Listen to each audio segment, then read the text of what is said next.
So guys, there's one more vantage point that I wanted to show you guys. So here you have once more the tower, and all along here there's this path which once more highlights the entire city. Alright guys, so I'm currently in the most well-known or well-visited library in Cannes. I believe it was one of the Rothschild family members' villas that they donated for use as a library, because as you guys can see, like here we're in the kids' room, and it's basically like a room of a house.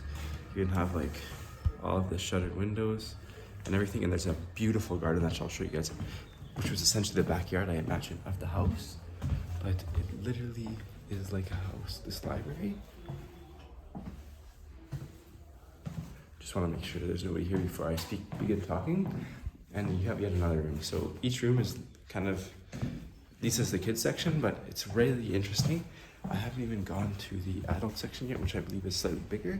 But you have here the hallway.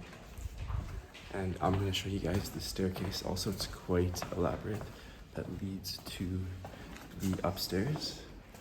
So there you have it. And this was a house. So the Rothschilds were living well, I guess. So like I said, guys, we're in the garden here. So just behind me is the library. It's a shame that all of those beautiful balconies and terraces are not accessible to the library users. They're kind of closed off, because that would be nice to just chill there and read a book. But you can't complain. We have the garden here just behind. So I just want to give you guys two facts. So this was built in 1881 for one of the Rothschild family members. And it's actually one of the reasons why so many people started coming to Nice, particularly rich people. So before kind of the building of this manor, so the villa, the Rothschild villa, it was mainly kind of like a fishing city and no tourism. Now it's 100% tourism city, but that was mostly the 20th century where it transformed into a tourism city, and this helped it a lot because this began attracting a lot of French, Swiss, Russian, I forget what the last one was. It might have been English elite. Oh yeah, English, of course, because the Rothschild himself was in English. And those four classes started to come here because the big boss installed himself here. And then, so it was built in 1881. And then during the Second World War, it was actually occupied by the Nazis. I think like one of the high-ranking officers had his house here. And then after the Second World War, in 1947, the city had possession of it again, because I don't know, I guess Rothschild didn't have it anymore. And then they turned it into a library in 1947. But this garden that you see all around me was in essentially shambles up until the 1990s. That's when they essentially started putting money towards the revitalization. And also they said in 2017, they received more funding. So that's why you see a very beautiful garden.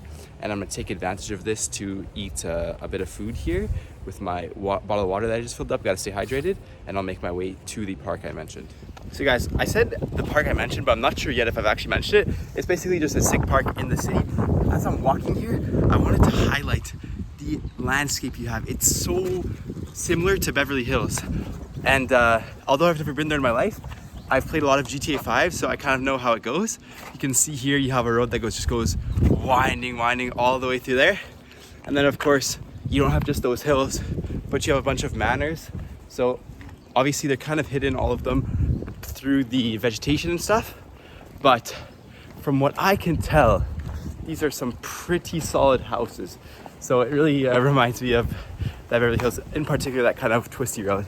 So yeah, I'm just making my way up, and should be there hopefully soon. So once more guys, when I was talking about Beverly Hills, I don't think I was that off. So they have a crazy house. They're literally built into the side of the mountain, and it's so cool.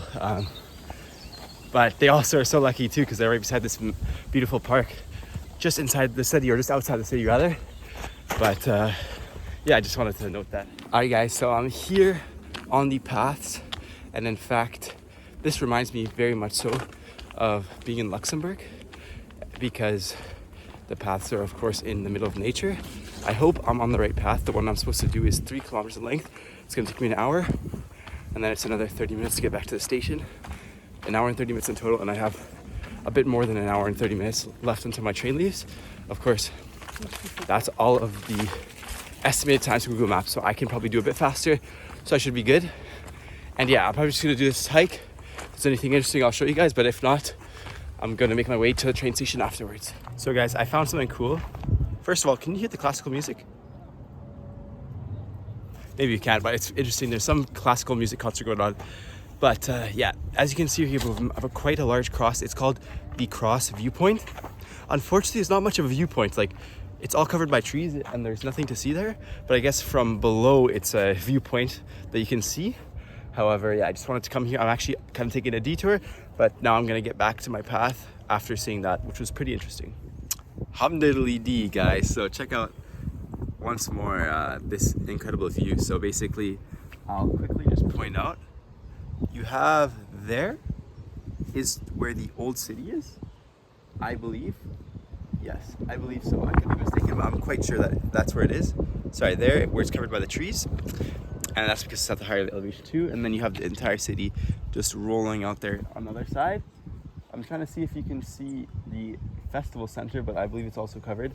So you have a lot of city covered by the shrubbery there, but otherwise it's still an incredible view. So guys, I'm cutting it close with the train, but I'm at the tour.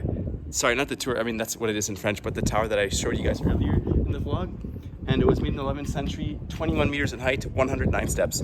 I'm not gonna read every other fact because I'm really crunched, but I'm gonna get up to this top, and apparently it's a very nice panoramic view, so I'll let you guys, I'll show you guys very soon.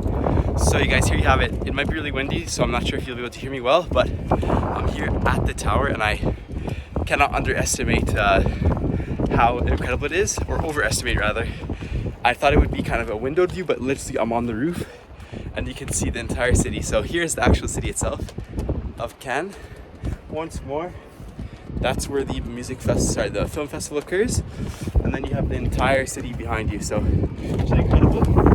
And then I'll show you guys here quickly.